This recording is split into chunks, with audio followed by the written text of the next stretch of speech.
So today, I created this scenario that we can all work off of.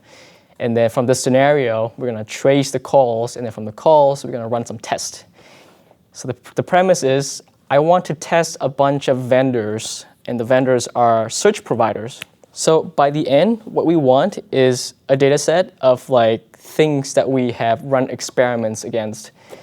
It's a loaded statement there. So let's take a step back a little bit. So you trace your LLM calls, and then you create a data set. And then from that data set, you can then go and do evals.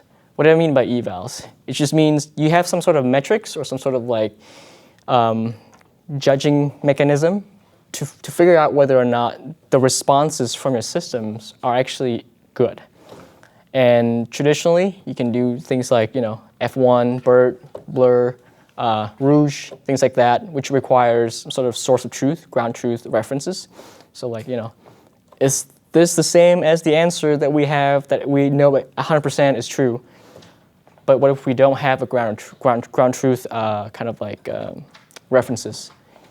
So that's where like LLM as a judge comes in. So the name kind of speaks for itself. Like you're using LLM to judge LLM calls. So by the end, I don't want to show like the scores, but by the end, we'll be running some experiments. So these are the 4 vendors. We got Perplexity, we got Google Gemini, we got Exa, very hot company in San Francisco. But wait until you look at the scores. And we got Tavily. So I use Tavily in production, so just for context. I use this in my app. Should I tell you guys about myself first? Yeah. So my name is Hai. I host AI Tinkers here in Ottawa. And I also started a company called Cats with Bats. So we're at the place for AI engineers to go and find practical use cases, video tutorials, and for AI native companies to create content for developer education, which obviously increase your top of funnel and potentially convert to developers to buyers. So that's what we do. When I say we, I mean like me. Okay, so that's the context. We're trying to compare these guys, and we're going to run some tests against it. Everyone is good for that? Cool. All right. Let's dive right into it. First of all, we're going to set up each of the clients. So we got 4, right? We got. Let's go with Perplexity first. Everyone in the back see the screen? Is that okay? A bit bigger. Okay, so for Perplexity, they have a really nice consumer-facing product already. And their API is like not that production ready. They don't talk about this a lot. They don't even give you free credits. I had to pay $3 just to get on and try it. But essentially, what you get is I'm assuming, because this is behind an API endpoint, I'm assuming a Llama 3.1 model that is, fine-tuned to do web search the way that Perplexity wants it to do.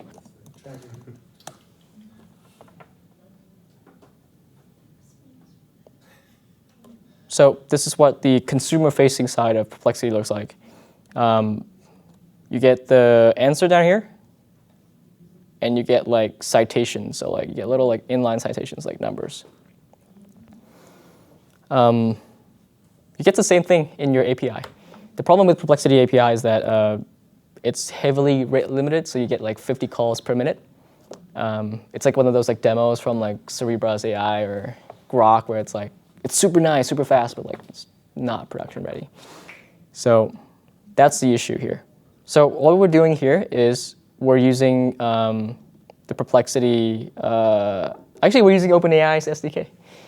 Everyone's like passing through OpenAI's SDK to set up their client. So all we're doing here is we're setting up the client, and then down here, we're just going to test this. Let me see if we can test that real quick.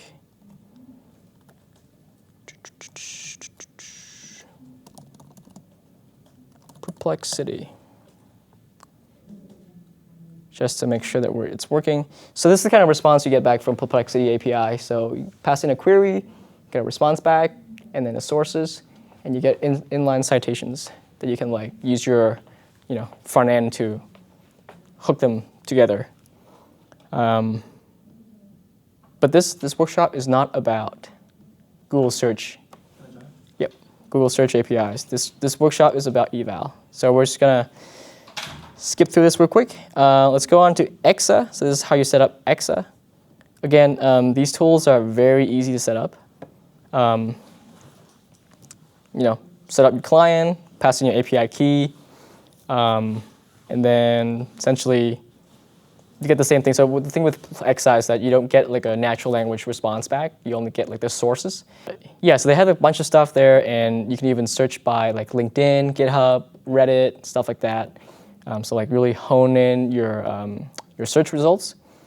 So all this code is doing here is just basically, send a query to Exa, and then you get back almost like a response, and then the sources that you can go in and check. And because they don't have a natural language response, I have to go into each of the sources and then parse the content, and then use my own LLM to kind of like come up with a natural language response from that.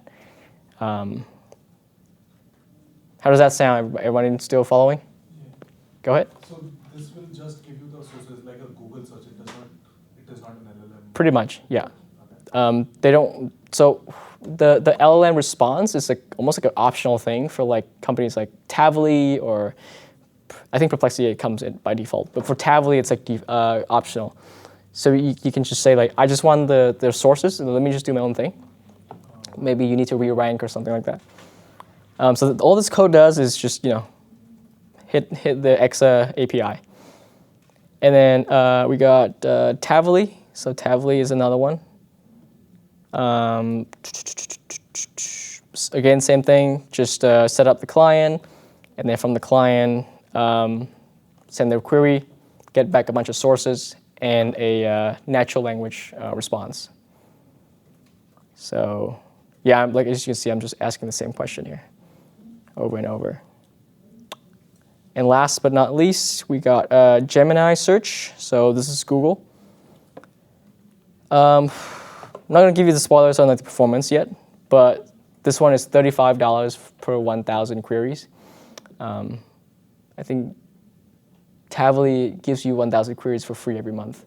So it's like, there are a lot of companies. Actually, I can show you like the comparisons that I did on Claude as well. So I just basically copy like the pricing pages from these companies. And I'm like, okay, it's just like, put them all in a nice table so I can see it. What I found is that like the companies that give you free credits to try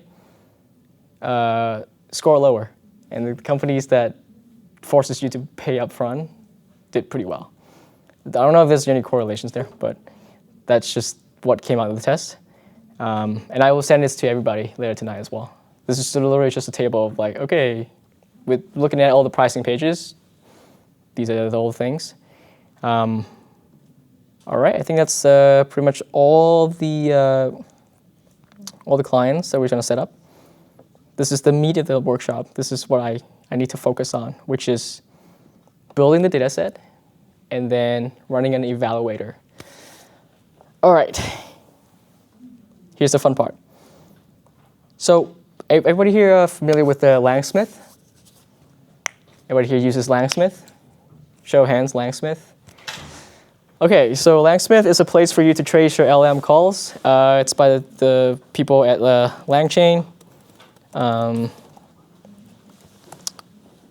Yeah, so very solid tool. So this is what some of the traces look like. So I've been running like these calls last night at like 1 a.m.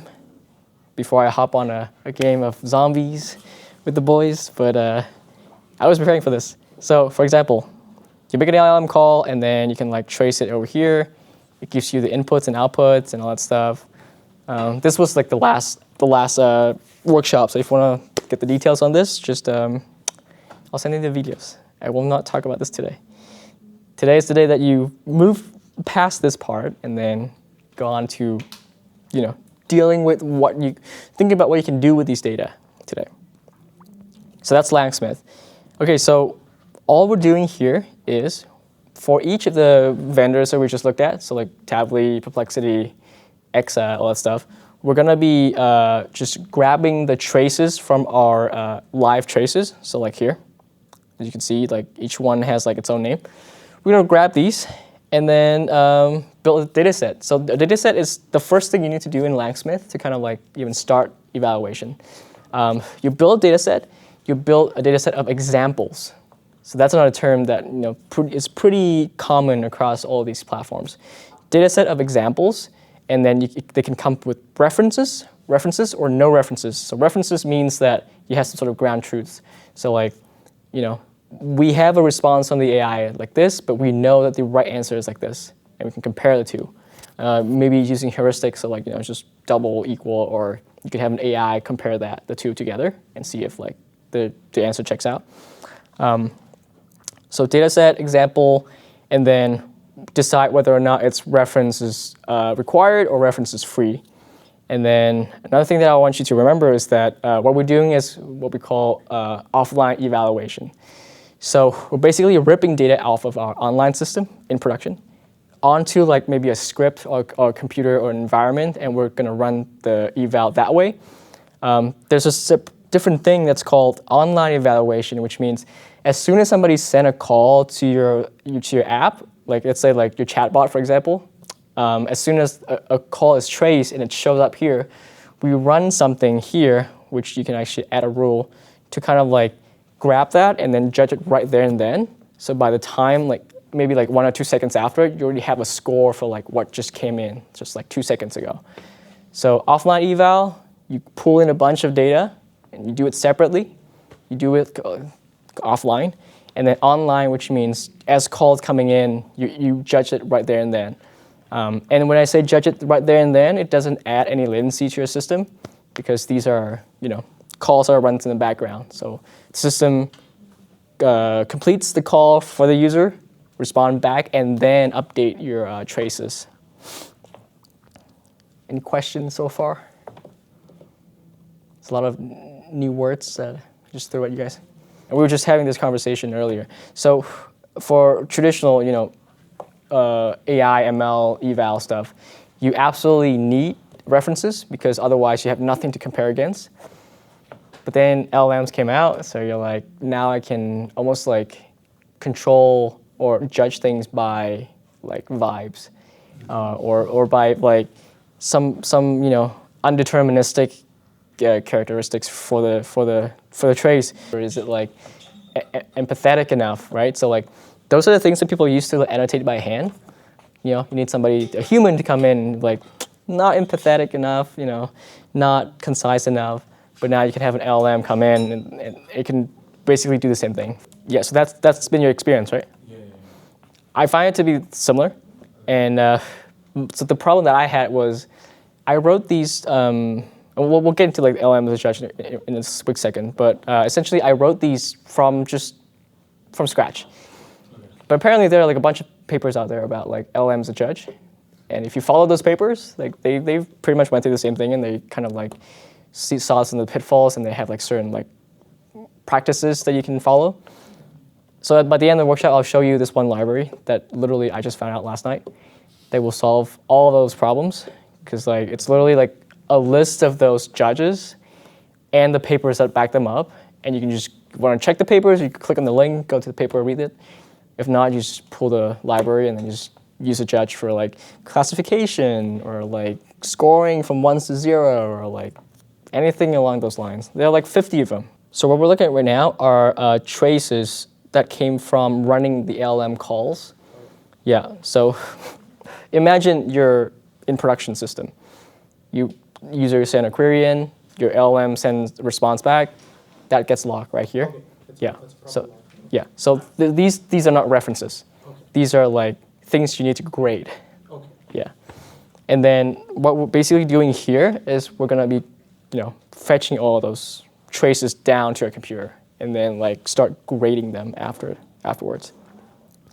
So all we're doing here is we're using the LangSmith SDK. Most of these observability tools, they have pretty robust SDK that allows you to like query these traces, even by filters, so by tags.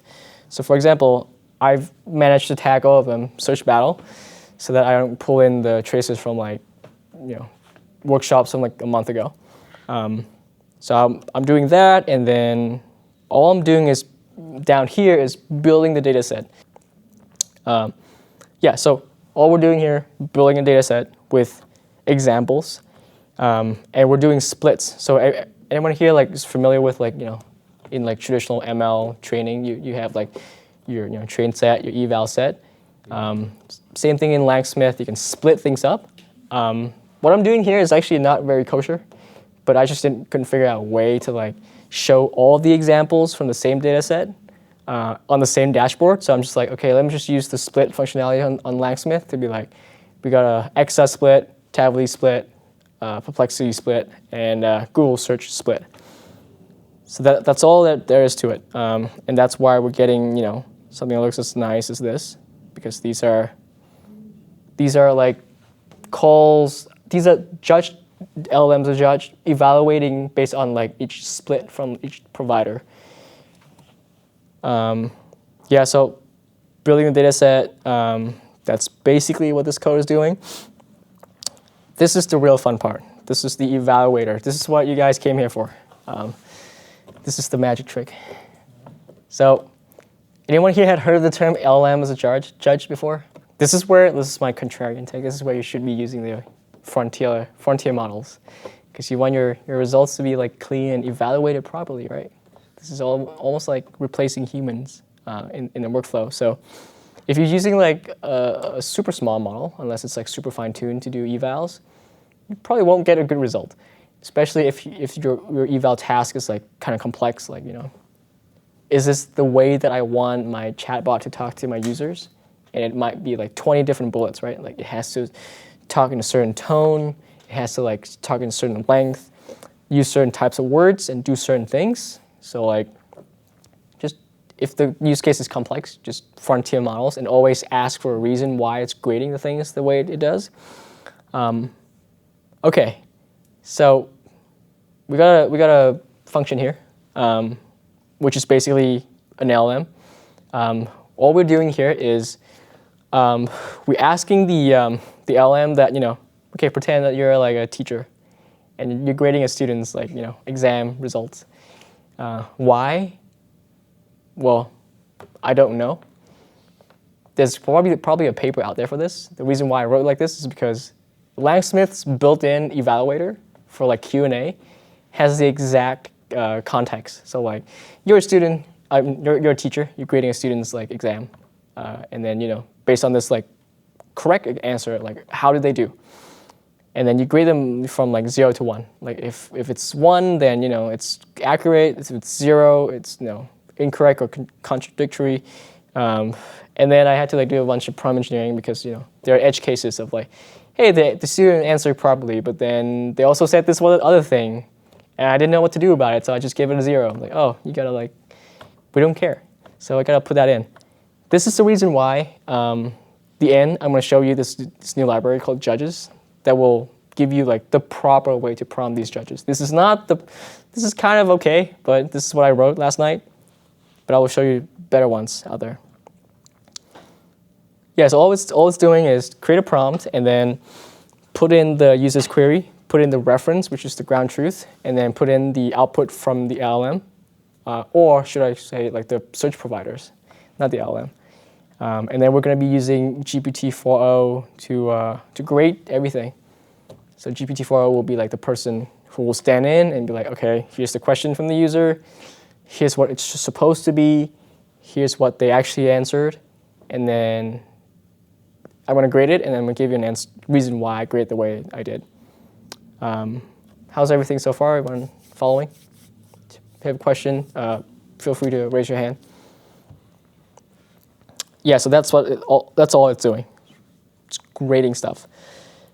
Okay, so we have orchestrated a bunch of stuff. Now we're on to the main, which is the final script. We're going to be running this, and then we'll generate a bunch of responses. And then from those responses, we're going to be pulling them down, create a data set of examples, and then match them with the references of like, here's your response, but here's the right response. And then finally, we're going to pipe all that into our evaluator using LangSmith's SDK. And you can do this by hand. but I use LangSmith SDK because I want it to be on my GUI so I can look at it and see some graphs and charts. Yeah, so quick review of what the script does. Providers, all 4 of them, each one has a call that I can just run. And then, yeah, what I just said earlier. So run the providers, and then get all the responses, and then, okay, so generate all the responses from each providers, create the data set for each provider, split by providers, and then yeah, that's pretty much it. And then just upload, do evaluation, and then upload to LangSmith, basically, which is here. This is how you do evaluation in LangSmith. It's quite literally easy. You import this from LangSmith SDK, and then you pipe it. You give this key your dataset, which is what we have to build. Always have to build datasets. And then for evaluators, we just pass it the one that we just made, which is like the LLM that takes in query, reference, and output, and then score it. And that's pretty much it. Now we're going to run it. We're going to run the script real quick, and then see what happened.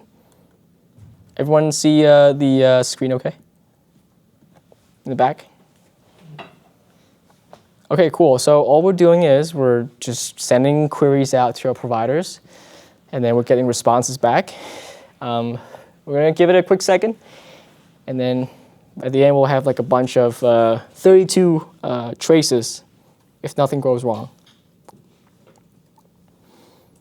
Oh, while we're running this, let me tell you guys about the test cases.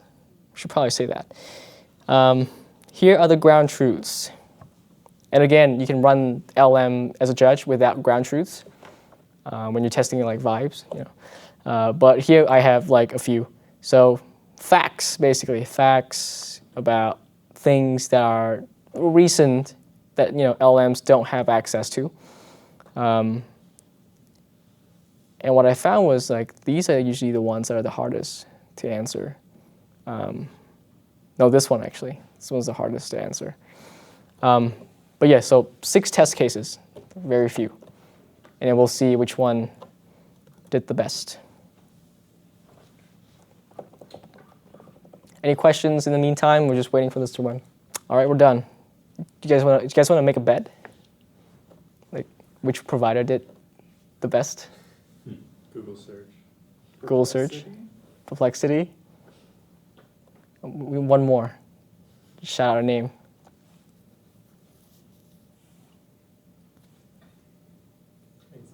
Exa? Okay.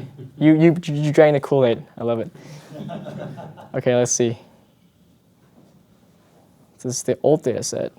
This is the new one. Okay, let me show you guys. No, I already showed you the traces already. Okay, so this is what it looks like after you've created a data set and then ran experiments on LangSmith. So it seems like we got 31 examples, which means maybe one of the calls was failed. So the result's going to be a little bit skewed, but not too much. Let's take a look at the results. Perplexity got a lot of right. So 0 means you got nothing right. 1 means you got the answer correct. And this is just the average. So by looking at this, we got like, Tavily got some, maybe half of them right. Gemini got some right. And then Perplexity did the best. Who said Perplexity? Okay, so, well, I don't have a prize for you, but you call it, man. Let's do another one. Yeah, usually if I run it again. So let's see how many examples I actually ran here. So I'm going to zoom out real quick. So we got 1, 2, 3, 4, 5, 6, 7, actually. Here we got how many examples? 1, 2, 3, 4, 5, 6, 7, 8. Okay. It's actually 8 examples. Okay. Yeah. So then, Yeah, I just was not sure like which one of these was missing, but we know for a fact that we're missing one. So we're just gonna run it one more time and see what happens. Okay, so now we're actually like 32. I'm like, how many examples do I actually have? It's actually like 8. Okay. Cool. All right. So again, pretty awesome performance from Excel there. But let's go to Perplexity. So this is what it looks like when you run. Hope the text is not too small for everyone. Okay, cool. So so when you create a data set and then you run an experiment, they call experiments on LangSmith. So you can go in here and you can take a look at the query from the user. And then we can take a look at the reference output, which is the ground truth. And then we can take a look at the grading that the LLM provided. The LLM is a judge. And then, you can look at the score, which here is 0, because it gave October 24th, 2024 instead of November 19th. And we can also hover over this and see there's a reasoning of why it gave the score. So obviously October 24th is not November 19th. That's why it gave a score of 0. And then down here, obviously we know it's going to happen in 2025. And then it gave an answer like this. Trump's going to become president after January. And then we got a 1. And, now we got a little bit of reasoning here as well of okay, so student gave the answer, and that's why I gave it a 1. So is that LangSmith that's giving the reasoning? Well, so we have to set up our own evaluator. So we can use evaluators that are built in, but in this case, we use our own, so a custom evaluator, which is essentially this function right here, which wraps around GPT-4o, and basically I told it that, give a score of 1 if it's accurate, score 0 if it's not, and return your response in JSON so that I can parse the keys. Here's the model. Right here. So that's what was doing the scoring. Mm-hmm. You can do that, yeah. There are some built-in transformation functions from LangSmith as well, so that by the end it conforms to the format that their system wants, and you can see the experiments and stuff like that in a nice format. But yeah, you don't have to use LangChain or anything like that to be able to use the evaluation part. Evaluation is not a LangSmith thing. You can even run that on your own. Just build your own LLM as a judge and then build a CSV at the end or a data frame. You can do that as well. But yeah, in production, if you just use LangSmith or if you have another observability tool that you do tracing with, then you're gonna conform your data to this format and then upload it back here to do experiments. Or you can use LangSmith and then just pull from the traces from LangSmith and then pass it over here. If you use LangSmith, then that's where online eval is very useful, because as soon as the trace comes in, it'll just grade it, and then you have it right there and then. If not, then if you use CloudWatch or something like that, then it's not going to do that. Yeah, and then I guess it makes sense to reduce always. It's either 0 or 1, because then it's easy to kind of see the. Yeah, 0 or 1 is a very popular kind of grading mechanism, and you can do human annotation on LangSmith too. But so now we know which one does well, which one doesn't. That's not the point of this workshop. But you know for a fact that Gemini is production ready and it's pretty nice, although it's $35 per 1,000 calls, not very cost effective. But Perplexity is also pretty decent. I use Tavily in production. But let me show you this one library that I found out yesterday called Judges. So I think as of today, you can pip install this. But essentially, it has a whole bunch of different judges that you can choose from. Not just judges, but the whole jury. Here's the fun part. So you can run. So normally, when you do an LLM or any sort of eval for LLM, you can run multiple evaluators. So in LangSmith, what I could have done was I could have passed in something something here. So for its evaluators, so I can pass in another one. Maybe I have a empathy evaluator here that is literally just sound empathetic or whatever. And then I'll just run that and then include the results in the experiments for me. But here, they have like, I think, 20, 30, 40 different prompts for different judges that you can just use right out of the box, and you get like decent performance right away. And each of these judges is kind of like an implementation of a research paper. So, for example, we got like judge type, classifier, and because these are just prompts, you don't have to use this for eval. You can use this to run like a script to classify like your entire data set of some kind. Like, I think for AI Tinkers, what we did once was we ran a classifying LLM over like a long list of food allergies, so we can get like a bunch of like categories for those. Because we left that field to be free form, so people just put whatever they wanted in there. So they can put like, I don't like mushroom, and with an LLM, we just say like mushroom, grab that out. Yeah, so classifier, factual correctness. So a lot of these are like really good for like RAG pipelines. So like, you look at the source documents, and then now you're looking at the, you look at the reference documents, and then you look at the documents that get returned, and then you're like, are these like the same or different or kind of the same? Lots of classifier, and then graders. So like what we made was actually probably a grader. So like 1s and 0, pretty simple, but there are other types of grading out there. So factual correctness, empathy evaluation, and if you want to like, figure out like where did this idea come from, you can click on this paper, and it'll take you to this archive X, and it's like Emotion Queen. I've never read this paper before. Probably. Yeah, so this is called Judges. So I think all you have to do is like pip install Judges, I think. Yeah. Yeah, so if you want something that works out of the box, kind of like implementations of research papers, then go check this out. And yeah, that's pretty much it for LM as a judge and evals. If you have any questions, let me know. I'll be hanging out downstairs for co-hiking if you guys want to join me. But yeah, that's it for the workshop.